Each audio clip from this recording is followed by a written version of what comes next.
I grew up in neighborhoods that look very similar to the neighborhoods you saw in that video.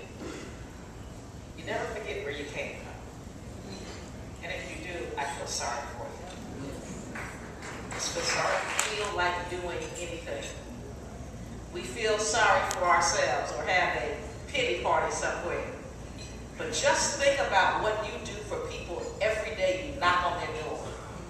Every time they walk into a food bank and see your smiling face, or into a church or some other program, there are people who just couldn't make it without you. How valuable you are to all of us. Give yourselves a hand.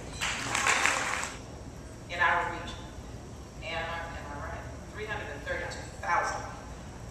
And it's not just confined to the city of Cleveland or to Cuyahoga County or to East Cleveland or Warrensville or wherever it may be. You can't go far enough to get away from people who are in need. You see, the only people who don't understand about people in need are the people who work near the Potomac River in Washington, D.C. They don't get it. It's like good common sense stops at the Potomac River.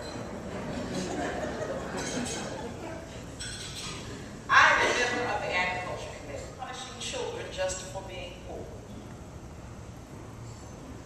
They don't understand that poor people, middle income people, and wealthy people all want the same thing.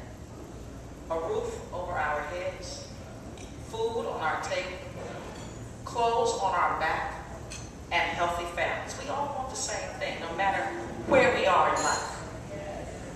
Poor people are no different. You think poor people don't want to take care of their families? Know where they're going to sleep at night? Know that their children are going to have at least a decent meal a day? They're no different. And so sometimes you have to make them understand that, but for the grace of God, may go there. One day, they may need someone's help. Maybe not by way of food. Maybe it's health care. Maybe it's them stuck on the road somewhere with somebody who knows how to change a flat tire, because most of them probably don't know how to do it. Somebody, we all at some point in our life need help somewhere. And so I think it's important for them to understand that we all want the same thing. In April is to put them in a hospital and care for them because you haven't fed. It is cheap, at least by $1.70 or so to $3 per dollar spent.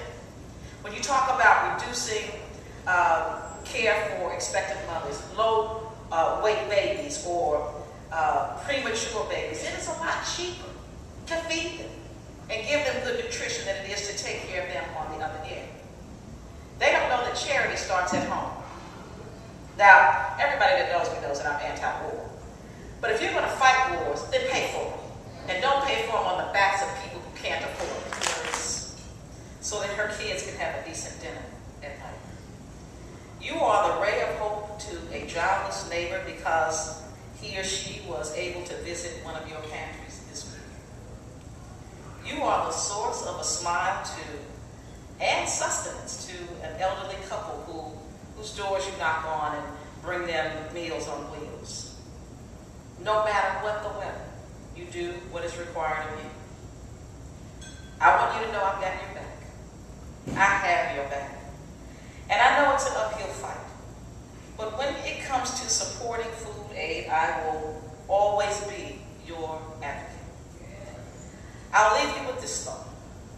Feel good about yourselves, knowing that your work is greatly appreciated and it is a blessing for all of us, even for those who don't know how to say thank you. A community outreach coordinator named Sherry Anderson summed up the value of volunteers this way. She said, volunteers don't get paid not because they're worthless, but because they're priceless. You are priceless. Keep up the good work, and I thank you all. Thank you so much.